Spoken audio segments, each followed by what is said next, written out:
hoy vamos a analizar la crisis general de 1917, sus causas, manifestaciones y consecuencias. En primer lugar, hay que hacer una contextualización estándar y hablar que el desastre de 1898 fue un punto de inflexión para el sistema de la restauración, puesto que con la pérdida de las últimas colonias, como fueron Cuba, Puerto Rico y Filipinas, se originaron una serie de crisis, entre las que podemos hablar de esta crisis de 1917, pero también hablaremos de la crisis de 1909 y la posterior de 1921, que desembocarán en el deterioro del sistema y en la dictadura de Primo de Rivera, iniciada en 1923. Por lo tanto, la crisis de 1917 fue ocasionada por una serie de causas. Con respecto a la política, políticos como Silvela, Moret, Canalejas o Maura fracasaron con sus respectivos gobiernos en el intento de acabar con el turnismo y el caciquismo de este sistema canovista y aplicar el concepto de regeneracionismo de los partidos dinásticos, ese revisionismo político de principios del siglo XX. Por parte del ejército también había un descontento debido a la disminución de su capacidad adquisitiva, de su salario y al rápido ascenso de los africanistas por méritos de guerra. También en cuanto al proletariado, la decisión del gobierno de enviar más tropas tras el fracaso en el Barranco del Lobo, convocando a los reservistas, provocó la oposición de republicanos, socialistas y anarquistas que convocaron una huelga general en 1909 en Barcelona, que desembocó en la Semana Trágica, que se inició como una verdadera revolución urbana, bien organizada, debido a que los reservistas se negaron a ir a la guerra, ya que iban los pobres, debido a que no podían pagar las 1.500 pesetas para eximirse de estas quintas, y supuso un inicio de una espiral de radicalización del movimiento obrero español y llevó a un brote incontrolado de violencia con grandes enfrentamientos con las fuerzas de orden público a través de manifestaciones, barricadas, incendio de iglesias y conventos, lo que dio lugar a una brutal represión del ejército con detenciones y ejecuciones como las de Francisco Ferrer y Guardia, y que llevó a la dimisión del gobierno de Maura. Esta crisis de 1909, por lo tanto, sería un antecedente de la crisis de 1917. Con respecto a la economía, la neutralidad española durante la Guerra Mundial favoreció sobre todo a las clases altas, a los grandes empresarios. Sin embargo, para las clases bajas fue una situación negativa, ya que tuvieron que soportar el alza de los precios y la carencia de algunos productos desviados a la exportación, lo que provocó una fuerte conflictividad social que condicionó a esta crisis de 1917. Tenemos, por lo tanto, el descontento militar, la crisis del turnismo de los políticos y los partidos, la necesidad de reformas y la Gran Guerra. En cuanto a las crisis, hay una triple crisis. Una crisis militar, se establece una serie de juntas militares que piden, sobre todo, un ajuste en cuanto a los ascensos, ya que muchos militares habían sido beneficiados por méritos de guerra, los denominados africanistas, que habían llevado su carrera militar en África, y esto había establecido una macrocefalia, primando sobre el ascenso por antigüedad. A su vez también había una inflación desmedida debido a esta guerra mundial y una pérdida de poder adquisitivo, con lo cual los salarios eran más bajos por parte del ejército. Estas juntas de defensa, por lo tanto, pedían un incremento salarial y que el ascenso se produjera por antigüedad. Las juntas de defensa hicieron un manifiesto en 1917 en el cual se culpaba al gobierno de los males del país y del ejército, y hacían un llamamiento a la revolución política. Esto que hizo que tras la crisis anual en 1921 el ejército apoyara en su mayoría la dictadura de Primo de Rivera, que se inició en septiembre de 1923. Otras de las crisis, la crisis política, que hemos visto, esa crisis del turnismo, ese bipartidismo y el caciquismo, hizo que una serie de parlamentarios insatisfechos, sobre todo socialistas, republicanos y nacionalistas, pidieran una serie de reformas y un cambio de gobierno para imponer una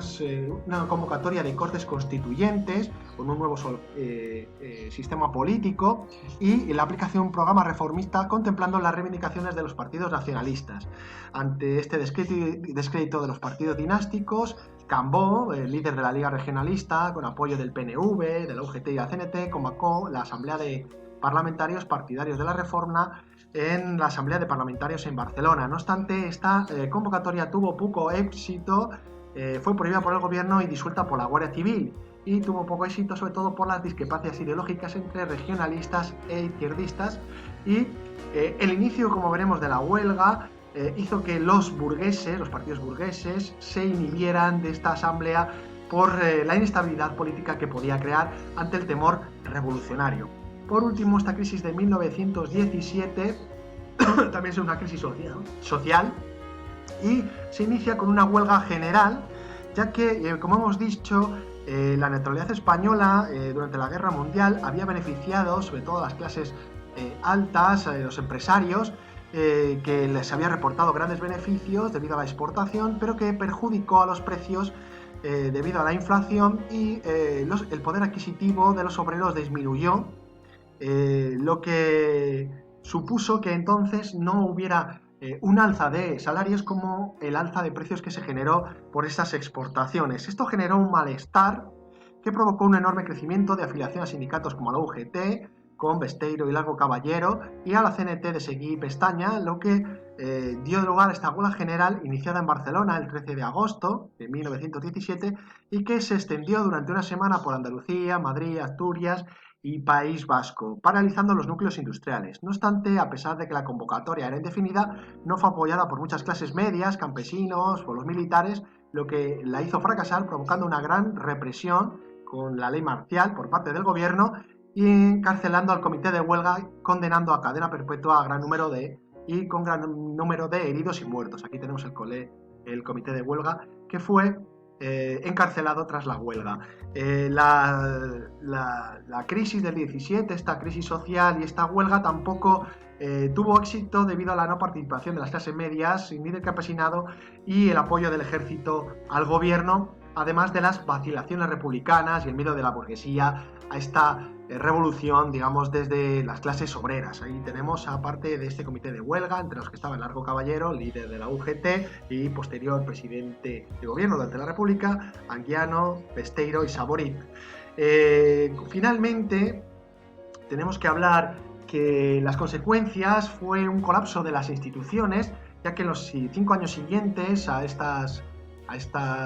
crisis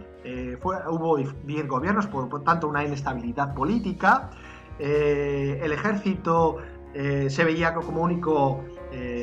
bastión para salvar la monarquía, y así se comprobó, por ejemplo, en el golpe de Primo de Rivera en 1923, y la oposición a este sistema se vio mermada, ya que los republicanos y socialistas no consiguieron afianzarse como oposición.